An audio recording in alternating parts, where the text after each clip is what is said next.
Welcome to my YouTube channel Shreyas classes. Accounts में हमारा एक चैप्टर चल रहा है। चैप्टर का नाम है अकाउंटिंग रेशियोज। अकाउंटिंग रेशियोज में जो हमने कल टॉपिक किया था उसके कुछ डाउट्स हैं आपके। इलिस्ट्रेशन नंबर 82, 87 एंड 92 हम इसको सीक्वेंशियली कवर करेंगे। सबसे पहले इलिस्ट्रेशन 82 कवर कर रहे हैं। इसमें हमारे पास क्वेश्चन में कहा है calculate trade receivable turnover ratio और हमें गिवन है क्लोजिंग डेटर 40,000, लिखा है credit sales, net credit sales is 25% of net cash sales. आगे बढ़ते हैं। क्वेश्चन में और क्या गिवन है? Excess of closing debtor over opening debtor. Excess of closing debtor over opening debtor is how much? 20,000। आगे बढ़ते हैं। क्या लिखा है हमारे पास? Total sales is 150। Total sale is 1 lakh, right. अब यहां से हम सॉल्यूशन स्टार्ट करते हैं इसका। ये तो क्वेश्चन में डेटा गिवन था मेरे पास। देखो बेटा, मेरे को क्या कहा है? Credit sale is 25% of the cash sales. तो मैं क्या करता हूं? Let the cash sales be x. Therefore credit sale is equals to 25% of x. 25% of x which comes out to be 0.25x। बेटा यहां से आप परसेंटेज का साइन हटाएंगे, अपॉन में 100 आ जाएगा। 2 डिजिट से पहले डेसिमल लगा के 0.25x। और हमें क्या कहा है? हमें पता है टोटल सेल्स का फॉर्मूला होता है total sale is equals to cash sales plus credit sale. Total sales मुझे दी है 150, जिसमें मेरी कैश सेल कितनी है? x और क्रेडिट सेल है 0.25x। इसके आगे कुछ नहीं है तो 1 मानेंगे। 150 divided plus 1.25x। 150 upon 1.25 is equals to x। अब यहां से डेसिमल हटा के इनटू 100 कर देते हैं। इसको कट करते हैं। 25 से 25 4 जा 25 5 जा, ठीक है। 5 3 तो 120 is equals to x। x क्या था? कैश सेल आ गई 120, क्रेडिट सेल आ गई मेरी उसका 25%, दैट इज 30,000। तो मैं यहां से अगर ये तो है मेरी कैश सेल, कैश सेल कितनी हो गई? 120। Therefore cash sale is this and credit sale कितनी थी? 25%, यानी कि 30,000। इसका 1/4 निकाल दिया मैंने। Is it okay? Yes sir। मेरे को निकालना क्या है? Trade receivable turnover ratio. Trade receivable turnover ratio का फॉर्मूला होता है net credit sales upon average debtors. Average trade receivable, मेरे पास क्लोजिंग डेटर है और ये नरेशन है। ओपनिंग डेटर निकालते हैं हम यहां से। देखो क्या लिखा है? Excess of closing debtor over opening debtor is 20,000। यानी कि ध्यान से पढ़े इसको दोबारा से। जो क्लोजिंग डेटर है वो ओपनिंग डेटर से कितने ज्यादा है? 20,000। हिंदी में समझ आया? ध्यान से पढ़ लो बेटा, इंग्लिश में प्रॉब्लम आती है। Excess of closing over opening. Closing जो है ओपनिंग से 20,000 ज्यादा है, तो क्लोजिंग 40 है और तो वो ओपनिंग कितने रहे होंगे? 20। समझ आ गई बात? तो मेरा यहां पे ओपनिंग डेटर कितना आ गया? 20,000। क्लोजिंग ये रहा, एवरेज निकल जाएगा। एवरेज डेटर आ जाएंगे मेरे। Average debtors comes out to be 30,000। इसको वैल्यू पुट करेंगे तो हमारी आ जाएगी trade receivable turnover ratio. Is it okay? बेटा इसकी फोटो क्लिक करें। नेक्स्ट इलस्ट्रेशन जो हम कवर करेंगे दैट इज इलस्ट्रेशन नंबर 87। एक अच्छा इलस्ट्रेशन है, ध्यान से देखते हैं। हमारे पास क्वेश्चन में क्या कहा है, calculate opening trade receivable and closing trade receivable from the following information. हमारे पास गिवन है trade receivable turnover ratio is 4 times. इसके बाद क्वेश्चन में डेटा है मेरे पास cost of RFO is 6 lakh. Okay, cost of RFO is 640। इससे पता लगता है क्वेश्चन पढ़ रहे हैं आप। Next, GP ratio is 20%। किस पे है ये? कॉस्ट पे या सेल्स पे? कुछ नहीं बताया तो सेल्स पे मानी जाती है। आगे चलते हैं। Closing trade receivable were 20,000 more than in the beginning. तो closing trade receivable were 20,000 more then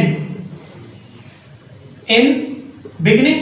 जो बिगिनिंग में थे उससे 20,000 ज्यादा क्लोजिंग है। ठीक है, आगे चलते हैं। क्या है मेरे पास क्वेश्चन में? कैश सेल्स बीइंग, जो कैश सेल है वो कितनी है? 33 whole 1/3% of credit sale. Credit sales का 33 होल 1/3 है। चलो, ये मेरे पास डेटा है। अब मैं यहां से स्टार्ट करता हूं बेटा सोल्यूशन। ध्यान से देखिए बेटा, कॉस्ट ऑफ आरएफओ है, जीपी है। मुझे क्वेश्चन जब सॉल्व करना होता है एक दिमाग में थॉट प्रोसेस होना चाहिए कि मेरे पास ट्रेड रिसीवेबल टर्नओवर रेशियो है, मुझे एवरेज डेटर का क्लोजिंग और ओपनिंग निकालना है। अब ट्रेड रिसीवेबल टर्नओवर रेशियो में फॉर्मूला होता है sir credit RFO upon average trade receivable. अब एवरेज ट्रेड रिसीवेबल निकालना है, उसके लिए मुझे क्रेडिट आरएफओ चाहिए। तो अब मैं पहले क्रेडिट आरएफओ के लिए काम करूंगा, फिर एवरेज अपने आप निकल जाएगा। क्योंकि मेरे पास देखो ट्रेड रिसीवेबल टर्नओवर रेशियो का फॉर्मूला होता है, आपने बताया नेट क्रेडिट सेल या net credit RFO upon average trade. ये तो तब निकलेगा ना जब मेरे पास ये और ये दोनों चीजें होनी चाहिए। ये है तो मैं किसके लिए काम करने वाला हूं? Net credit sale. अब नेट क्रेडिट सेल मतलब आरएफओ। अब आरएफओ चाहिए क्रेडिट आरएफओ, तो उसके लिए पहले आरएफओ निकाल ले। हमारे पास कॉस्ट ऑफ आरएफओ है, हमारे पास जीपी है, तो हमारे पास एक फॉर्मूला है। पहले देखो बेटा जीपी निकालता हूं। GP is equals to 20% on sale. यहां पे है कॉस्ट, माइनस करेंगे 20 अपॉन 100 माइनस 20 इंटू 640। होपफुली सबको समझ आ गया होगा ये हमने क्या किया। तो ये आ जाएगा हमारा 1,60,000, राइट। हमारे पास कॉस्ट है, जीपी है, हम कॉस्ट ऑफ आरएफओ का फॉर्मूला लगाते हैं। Cost of RFO is equals to RFO minus GP. Cost of RFO हमने देखा कितना है 640 प्लस 160। आरएफओ हमारे पास नहीं है, जीपी है 160। इसको इधर लाके ऐड कर लेंगे तो it comes out to be 8 lakh is equals to RFO, right. RFO मतलब मेरे पास सेल्स आ गई।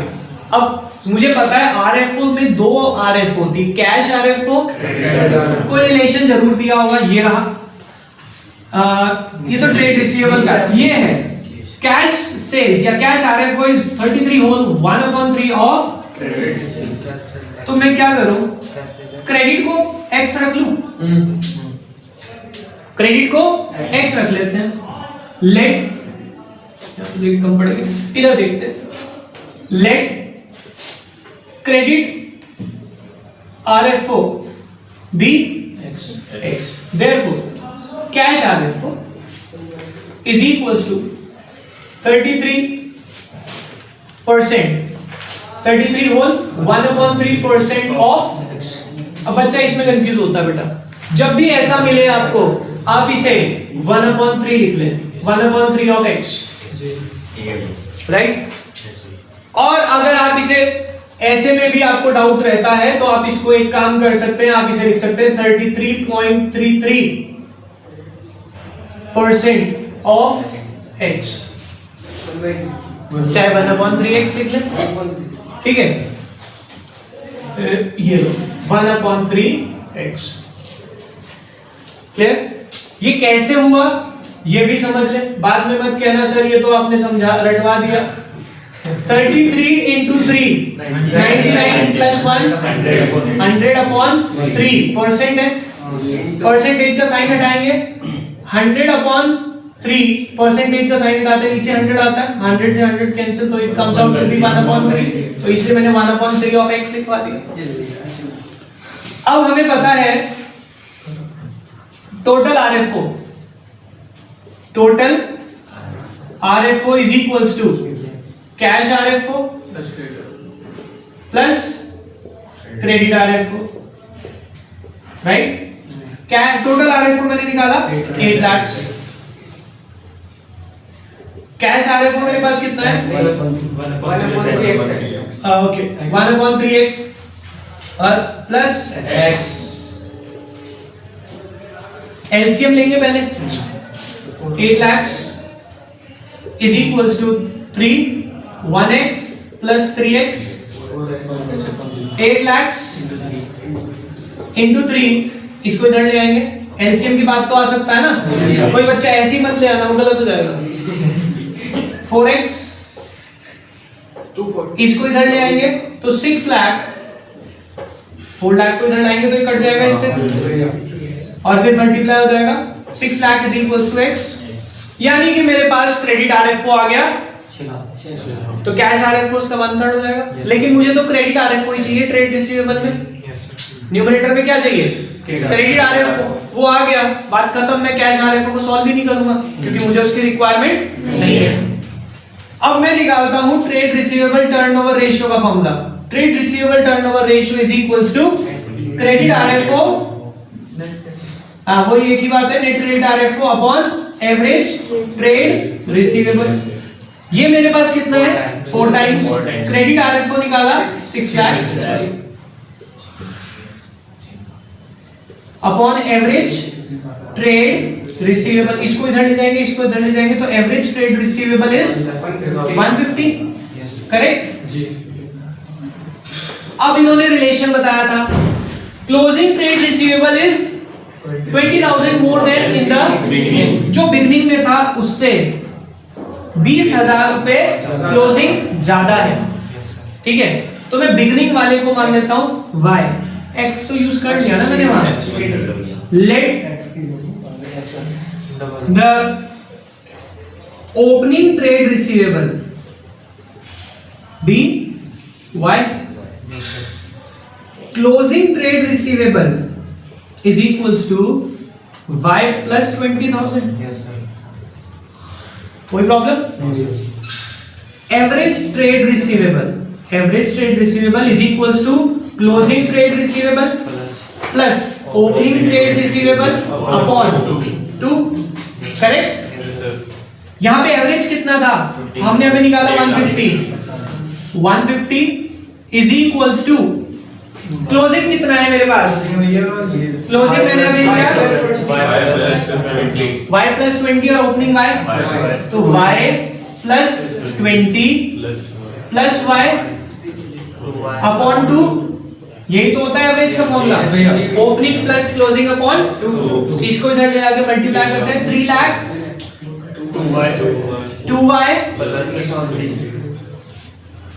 2y प्लस ये इधर जाके माइनस हो जाएगा, फिर 2 से डिवाइड हो जाएगा, तो 140 इज इक्वल्स टू y मतलब ओपनिंग ट्रेड रिसीवेबल 140 आ गया तो क्लोजिंग 160 आ जाएगा। समझ आ गई बात? सॉल्यूशन तो यार दैट्स इट बेटा। अच्छा क्वेश्चन है, इसकी फोटो क्लिक कर लेना। नेक्स्ट क्वेश्चन जो हम कर रहे हैं that is illustration number 92। From the following information calculate opening and closing trade payable. वो ट्रेड रिसीवेबल निकाले थे, यहाँ पे ट्रेड पेएबल निकालना है। पढ़ते हैं क्या है हमारे पास। Cash purchase being 25% of total purchase. क्या कह रहे हैं, जो कैश परचेज है वो कितनी है, 25% of total purchase. Next, revenue from operation is 10 lakhs। RFO दिया है हमें 10 lakhs। आगे बढ़ते हैं, ग्रॉस प्रॉफिट इज 25%। जीपी कितना है, 25% ऑफ RFO। आगे चलते हैं, opening inventory is 25। Opening inventory is 25। Closing inventory is, ये 250 तो नहीं है, 250 है और वो 5 lakhs है। 250 और 5 lakhs। आगे चलते हैं, trade payable turnover ratio is, trade payable turnover ratio is 3 times। Next, closing trade payable is, हाँ, closing trade payable but 250 excess of the opening is 2,50,000 excess of opening trade payable। इधर देखिए बेटा, बहुत अच्छा question है। मैं समझ गया था, अब डाटा लिखते लिखते ही समझ आ गया कि आपको बहुत प्रॉब्लम इसमें क्यों आई, क्योंकि हमें निकालना है ओपनिंग और closing trade payable. Trade payable turnover ratio हमारे पास गिवन है। मैंने आपको कहा कि जब भी ऐसी चीज निकालनी हो जो फॉर्मूले में न्यूमरेटर या डिनोमिनेटर में हो, तो पहले उसका फॉर्मूला सोच लो। ट्रेड पेबल टर्नओवर रेशियो, इसका फॉर्मूला क्या होता है, net credit purchase, net credit. देखो, trade payable turnover ratio, net credit purchase upon average trade payable. ये है मेरे पास, ये तो निकालना है, ठीक है, ये निकालना पड़ेगा सबसे पहले। तो मुझे किसके लिए काम करने वाला हूं मैं, नेट क्रेडिट परचेज के लिए काम करने वाला हूं। अब क्रेडिट परचेज के लिए मेरे पास सिर्फ एक ये दिया हुआ है, cash purchase is 25% of the total purchase. अब टोटल परचेज नहीं समझ आ रहा सर कहां से निकाले। देखो बेटा, दिमाग को बहुत ज्यादा ओपन माइंडेड से लगाना पड़ेगा आपको। RFO और GP है, यहां से कॉस्ट ऑफ RFO निकाल सकते हैं आप। चलो सॉल्यूशन स्टार्ट करते हैं।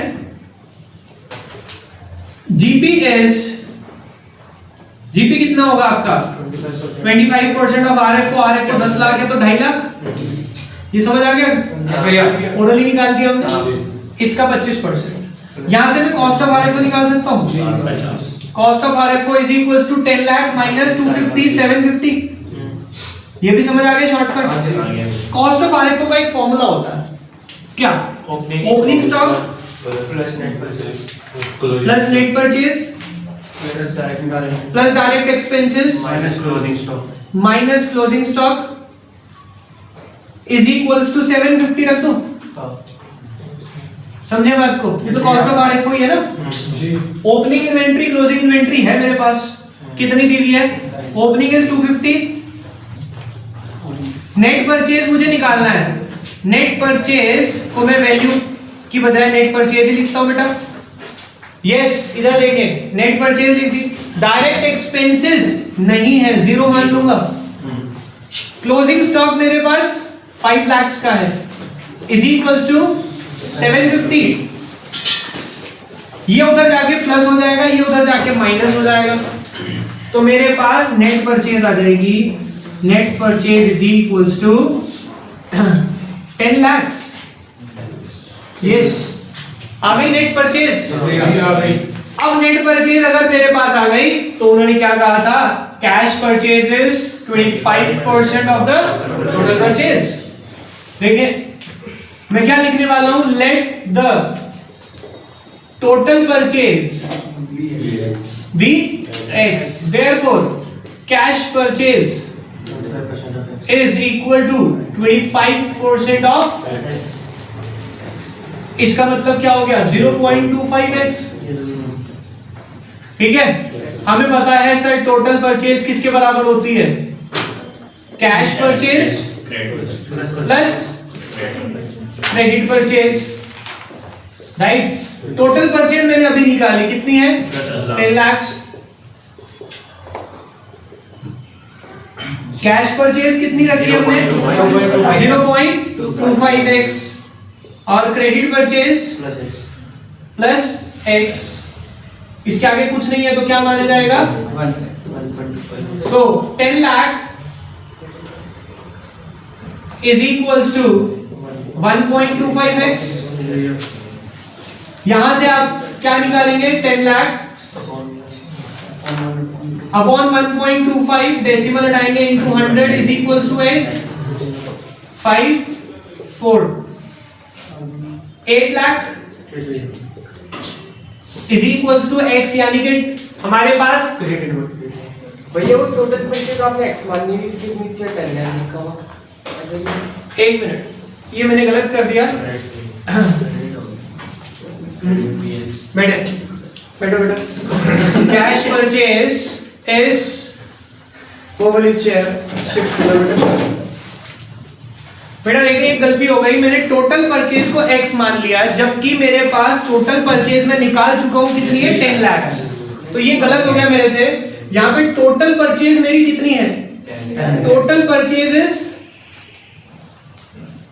10 लाख, ठीक है। तो मुझे क्या था? यहां पे लिखा है cash purchase is 25% of total purchase, ठीक है। Cash purchase is 25% of total purchase. इसका मतलब कैश परचेज कितनी आ गई मेरी? 2,50,000। और हमें पता है टोटल परचेज किसके बराबर होती है? Cash plus credit. आपके पास टोटल कितना है? 10 लाख। कैश कितना है? 250। क्रेडिट परचेज आप निकाल लेंगे, यहां से माइनस हो जाएगा इधर आगे। 750 इज इक्वल्स टू, बेटा प्लीज डिस्टर्ब मत करो, ये क्रेडिट परचेज आ गई आपके पास। अब मेरे पास ट्रेड पेएबल टर्नओवर रेशियो का फॉर्मूला है। Trade payable turnover ratio is equals to credit purchase या net credit purchase upon average trade payable. ये था 3, क्रेडिट परचेज आई 750 अपॉन एवरेज ट्रेड पेएबल। इसको इधर ले जाएंगे, इधर आ जाएगा, तो average trade payable is equals to 250, right जी। अब हमारे पास ट्रेड पेएबल का कुछ रिलेशन दिया होगा ओपनिंग क्लोजिंग का, ये रहा। Closing trade payable is 250 excess of opening, तो ओपनिंग को x रखेंगे, क्लोजिंग क्या हो जाएगा? x plus 250। एवरेज निकालेंगे, वैल्यू पुट करेंगे, आंसर आ जाएगा उमर जी, आ जाएगा भैया। ठीक है, यहां तक समझ आया बेटा? यहीं पे आप इसकी फोटो क्लिक करें। देखो बेटा, हमने अब एक नया रेशियो, जो इस चैप्टर में हमारा लास्ट रेशियो है, वो स्टार्ट करना है, that is profitability ratio. Profitability ratio में हमें 5 रेशियोज पढ़नी है। आज हम उसकी 2 रेशियोज करेंगे जो बहुत ही सिंपल वाली है। सबसे पहली रेशियो जो हम इसमें करेंगे that is gross profit ratio. इसके बारे में बेटा ध्यान से समझना, जब भी आप प्रॉफिटेबिलिटी रेशियो में प्रॉफिट रेशियो निकालेंगे, उसका आंसर हमेशा परसेंट में ड्रॉप होगा। तो इसका मतलब जो भी हमारा रेशियो होगा उसको इनटू 100 करना पड़ेगा, तभी आंसर परसेंटेज में आता है। यस। अब इधर समझे, जो प्रॉफिटेबिलिटी रेशियो है उसमें जब हम जीपी रेशियो निकालते हैं तो न्यूमरेटर में क्या आता है? Gross profit. प्रॉफिट का रेशियो किसके हिसाब से निकलता होगा? सेल्स के हिसाब से, कि भाई इतना कमाया, सेल कितने की थी, तो इसलिए उसका जो फॉर्मूला बनता है, इसमें डिनोमिनेटर में हमेशा आप चेक करना, प्रॉफिटेबिलिटी में डिनोमिनेटर में हमेशा सेल्स आती है। क्या आती है? डिनोमिनेटर में हमेशा सेल्स आएगी, क्योंकि हमें प्रॉफिट जो है वो किसके रिस्पेक्ट में निकालना होता है? हमेशा सेल्स, कि भाई इतना कमाया तो कितने की सेल पे कमाया, तो जीपी अपॉन आरएफओ इनटू 100। अब मैं अगर इसके बारे में डिस्कशन करूं भी, तब भी हमें जीपी निकालना भी आता है, आरएफओ निकालना भी आता है। एक फॉर्मूला जो आपको इसमें बेस बनाएगा वो है cost of RFO is equals to RFO minus और वो कॉस्ट और सेल्स वाला कॉन्सेप्ट है आपका। सेल पे गिवन है तो कॉस्ट पे जाना है, कॉस्ट पे गिवन है तो सेल्स पे जाना है, ठीक है। बस एक कॉस्ट ऑफ RFO का एक फॉर्मूला और होता है जो अभी किया हमने, opening stock plus net purchase plus direct expense minus closing stock, वो आ जाएगा। इसको यूज करते हुए हम जीपी निकाल लेंगे, RFO into 100 जो आंसर आएगा that will be in percentage. समझ आ गई बात। अगर हम बात करें दूसरा फॉर्मूला जो मुझे कराना है that is net profit ratio. बेटा सीक्वेंशियली ये दो के बाद आता है बट क्लास को शॉर्ट रखते हुए, क्योंकि आज डिस्कशन हमारा ऑलरेडी बहुत डिले हो गया तो हम इसीलिए ये फॉर्मूला कर रहे हैं। नेट प्रॉफिट रेशियो का फॉर्मूला क्या होगा बेटा, मैंने आपको बताया डिनोमिनेटर में क्या आने वाला है RFO, न्यूमरेटर में क्या आएगा net profit upon RFO into 100, right. अब हमें नेट प्रॉफिट निकालना सीखना है बेटा। आपने पहले तो नेट प्रॉफिट बहुत निकाले प्रॉफिट एंड लॉस अकाउंट में, अभी नेट प्रॉफिट निकालने के लिए हमें क्या करना पड़ेगा, एक बात बताएं, आप सबको जीपी निकालना आता है? इसको इधर ले आएंगे, इसको इधर ले जाएंगे, तो जीपी का फॉर्मूला क्या है, GP is equals to RFO minus cost of RFO, RFO minus cost of RFO करेंगे, जीपी आ जाएगा बेटा। जीपी से नेट प्रॉफिट पे जाना है, ग्रॉस प्रॉफिट से नेट प्रॉफिट पे जाना है। अगर हम अकाउंटिंग के हिसाब से समझें, इसमें क्या करेंगे, ग्रॉस प्रॉफिट में सारे खर्चे माइनस और सारी इनकम प्लस, चाहे वो ऑपरेटिंग हो नॉन ऑपरेटिंग हो, डायरेक्ट हो इनडायरेक्ट हो, कोई फर्क नहीं पड़ेगा आपको, सारे खर्चे माइनस और सारी इनकम प्लस। समझ आ गई बात। तो हम इसमें अच्छा डायरेक्ट एक्सपेंसेस नहीं लेंगे। क्यों नहीं लेंगे बेटा, मैंने बाय मिस्टेक बोल भी दिया एक बार। डायरेक्ट एक्सपेंसेस आपको याद होगा हमने ग्रॉस प्रॉफिट निकालते हुए यूज कर लिए थे। डायरेक्ट एक्सपेंसेस कौन से होते हैं, जो फैक्ट्री के खर्चे हैं, लाइक वेजेस, कैरेज इनवर्ड, वो सब तो हमने कॉस्ट ऑफ RFO में यूज कर लिया ना। उसके अलावा जितने खर्चे होंगे, वेजेस को छोड़ देना, कैरेज इनवर्ड या फैक्ट्री का कोई खर्चा like factory rent, factory lighting, heat, coal, fuel, ये सब छोड़ के बाकी जो होंगे, कैरेज आउटवर्ड, सैलरी, इंश्योरेंस, बाकी सारे खर्चे माइनस और इनकम प्लस। ये आपको देखो मैं समझा रहा हूं, ग्रॉस प्रॉफिट से अगर आपको नेट प्रॉफिट निकालना है तो नेट प्रॉफिट का फॉर्मूला क्या बनता है, net profit is equals to gross profit minus indirect expenses और प्लस इनडायरेक्ट इनकम। अब बेटा ध्यान से समझेंगे, इनडायरेक्ट एक्सपेंस में हमारे दो तरह के खर्चे आते हैं, ये कंफ्यूज करेंगे आपको। एक होते हैं ऑपरेटिंग एक्सपेंसेस और एक होते हैं नॉन ऑपरेटिंग। हमें इससे कोई मतलब नहीं है कि वो ऑपरेटिंग है या नॉन ऑपरेटिंग है। ये क्या करते हैं, जो बिजनेस करने के लिए जरूरी है उसको ऑपरेटिंग बोल देते हैं और जो जरूरी नहीं है उसको नॉन ऑपरेटिंग बोलते हैं। लेकिन हमें सारे खर्चे लेने हैं क्योंकि हमारा क्या है यहाँ पे इनडायरेक्ट एक्सपेंस। आपको ऑपरेटिंग के नाम से ले लेना, नॉन ऑपरेटिंग तब भी मान लेना, माइनस होंगे ही होंगे वो, बस डायरेक्ट एक्सपेंसेस नहीं लेने। समझ आ गई बात। फैक्ट्री के खर्चे नहीं लेने, बाकी सारे खर्चे आप माइनस करेंगे, सारे इनकम प्लस करेंगे, हमारे पास क्या आ जाएगा नेट प्रॉफिट। क्लियर। इसके बाद इसकी वैल्यू जब आप पुट करेंगे इसमें तो इसका आंसर भी किसमें आने वाला है, कोई प्रॉब्लम नहीं। बस आज हम इतना ही करेंगे, बाकी करेंगे नेक्स्ट क्लास में। अभी के लिए बाय बाय।